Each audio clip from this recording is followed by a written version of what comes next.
Bom, pessoal, vamos então agora compreender como é que é feita a organização do Estado brasileiro. O Estado, lato sensu, pode ser visto como uma ordem jurídica soberana que tem por fim o bem comum de um povo situado em um determinado território. Logo, esses são os elementos integrantes do Estado: soberania, finalidade, povo e território. A organização e a estrutura do Estado podem ser vistas sob três aspectos: a forma de governo, o sistema de governo e a forma de Estado. A forma de governo ela pode ser uma república ou uma monarquia. Já o sistema de governo pode ser o presidencialismo ou o parlamentarismo. E em relação à forma de Estado, pode ser um Estado unitário ou federação. O Brasil adotou a forma republicana de governo, o sistema presidencialista de governo e a forma federativa de Estado. Em relação ao Estado unitário, é comum classificar o gênero Estado unitário em três espécies distintas. Temos o Estado unitário puro, o Estado unitário descentralizado administrativamente e o Estado unitário descentralizado administrativamente, também no seu viés político. O primeiro deles, o Estado unitário puro, é aquele que se caracteriza por uma absoluta centralização do exercício do poder, tendo em conta o próprio território do Estado. Além disso, você não consegue ver um exemplo puramente histórico por não ter condições de garantir que o poder seja exercido de maneira eficiente. Já o Estado unitário descentralizado administrativamente, apesar de ainda concentrar a tomada de decisões políticas nas mãos do governo nacional, avança descentralizando a execução das decisões políticas já tomadas. Assim, criam-se pessoas para, em nome do governo nacional, como se fosse uma extensão do governo, chamada longa-manos, executar, administrar as decisões políticas que foram tomadas. E, por sua vez, no Estado unitário descentralizado administrativa e politicamente, a forma de Estado mais comum hoje em dia que é possível observar, especialmente na Europa, ocorre não só a descentralização administrativa, mas também a política, já que no momento de executar as decisões já tomadas pelo governo central, as pessoas criadas passam a ter também uma certa autonomia política para decidir, no caso concreto, o melhor procedimento a ser empregado na execução daquele comando do governo, naquele comando central. Vamos ver agora como é que funciona uma federação, todo o seu histórico. A forma federativa de Estado tem a sua origem nos Estados Unidos, em 1787. É importante lembrar que anteriormente, em 1776, tivemos a proclamação da independência das 13 colônias britânicas na América, passando cada qual a se intitular um novo Estado, soberano e com plena liberdade e independência. Assim, aqueles estados resolveram formar, através de um tratado internacional intitulado Artigos de Confederação, a chamada Confederação dos Estados Americanos, um pacto de colaboração a fim de se protegerem das constantes ameaças da antiga metrópole inglesa. Nesse pacto confederativo, permitia-se a denúncia do tratado a qualquer tempo, consagrando-se assim a possibilidade de retirada, de separação ou de secessão do pacto. A permissão da secessão aumentava o problema das constantes ameaças e a fragilidade perante aqueles iminentes ataques britânicos. Nesse sentido, buscando uma solução para essa situação tormentosa em que se encontravam os Estados confederados, lembrando que ainda era uma confederação de Estados soberanos, eles resolveram se reunir na Filadélfia, onde então estruturaram as bases para a Federação Norte-Americana. Nessa nova forma de Estado proposta, não se permitiria mais a secessão, pois cada Estado cederia uma parcela de sua soberania para um órgão central, responsável pela centralização e unificação, formando então Estados Unidos da América, passando nesse momento a ser autônomos entre si, mas dentro do Pacto Federativo. Daí dizem os autores que a formação da Federação dos Estados Unidos decorreu de um movimento centrípeto, isto é, de fora para dentro, ou seja, estados soberanos cedendo parcela de sua soberania em um verdadeiro movimento de aglutinação. Já no Brasil, a formação resultou de um movimento centrífugo de dentro para fora, ou seja, um Estado unitário centralizado descentralizando. Em decorrência dessa razão histórica, conseguimos entender por que os Estados norte-americanos têm uma autonomia muito maior que os Estados membros do Brasil. No federalismo por agregação, os estados independentes ou soberanos resolvem abrir mão da parcela de sua soberania para agregar-se entre si e formar um novo estado, agora federativo, passando a ser entre si autônomos. Esse modelo busca uma maior solidez, tendo em vista a indissolubilidade do vínculo federativo. E como exemplo, podemos citar a própria formação dos Estados Unidos, a Alemanha e também a Suíça. Já no federalismo por desagregação ou segregação, a federação surge a partir de um determinado Estado unitário que resolve descentralizar-se em obediência a imperativos políticos, principalmente a salvaguarda de liberdades e também para ter mais eficiência. O Brasil é um exemplo de federalismo por desagregação, que surgiu a partir da proclamação da República, materializando-se o novo modelo na segunda Constituição do Brasil, em 1891, a primeira Constituição republicana. Ao analisar o modo de separação de atribuições ou de competências entre os entes federativos, a doutrina identificou tanto o federalismo dual como também o federalismo cooperativo.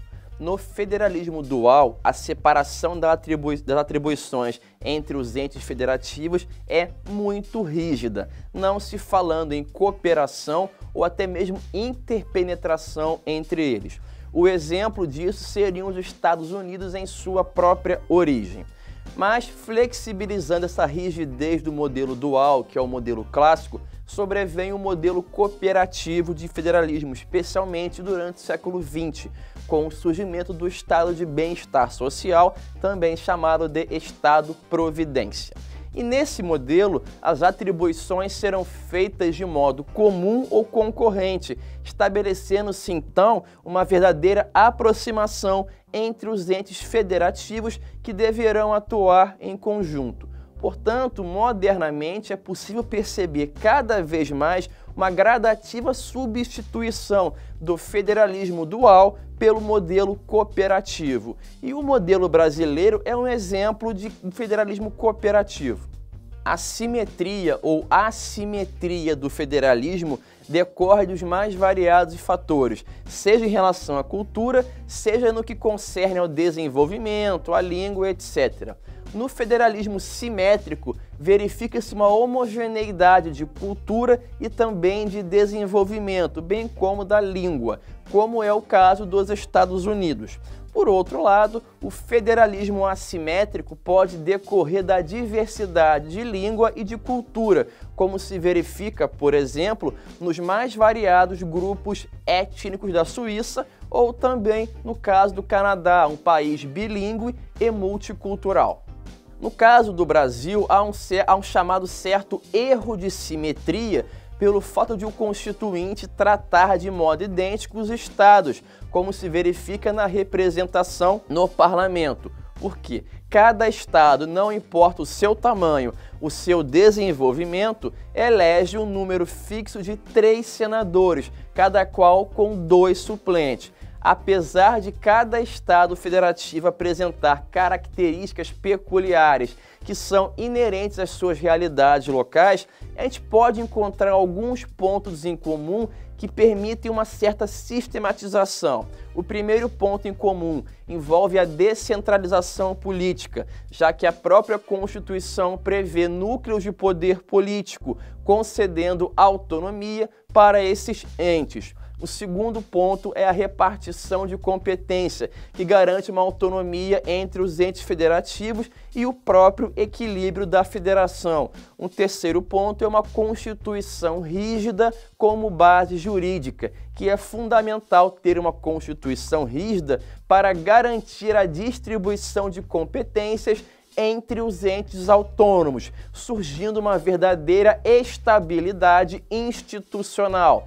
Outro ponto em comum é que inexiste a chamada secessão, já que não se permite, uma vez criado o Pacto Federativo, a possibilidade de separação ou de retirada.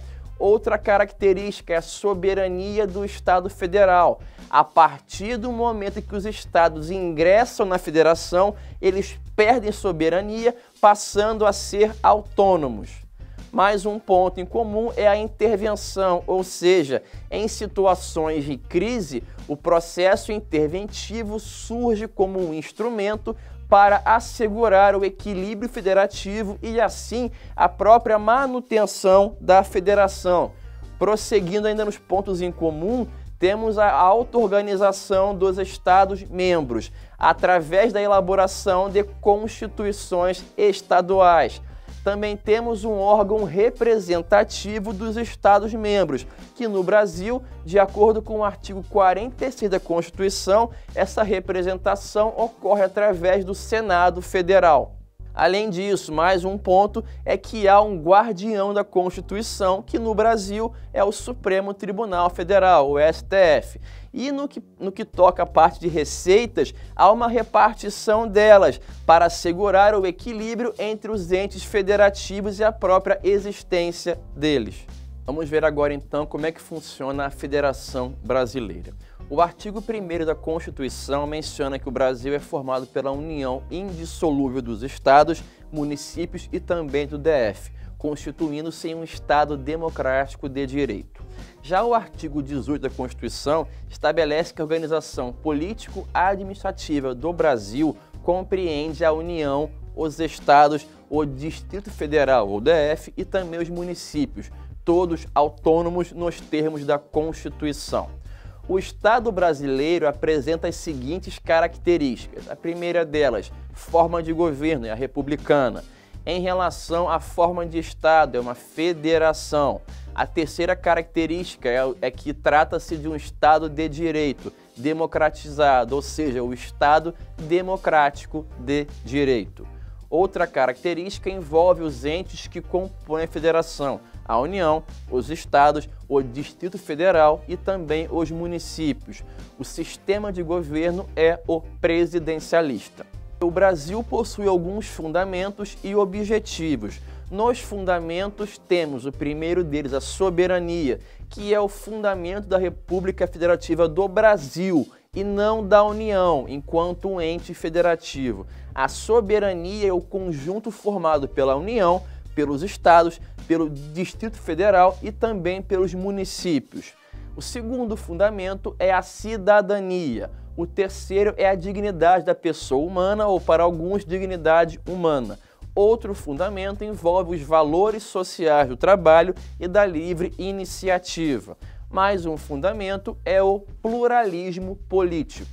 Em relação aos objetivos do país, vejamos quais são eles. O primeiro, construir uma sociedade livre, justa e solidária. O segundo objetivo, garantir o desenvolvimento nacional. Como um terceiro objetivo, erradicar a pobreza e a marginalização e reduzir as desigualdades sociais e também regionais.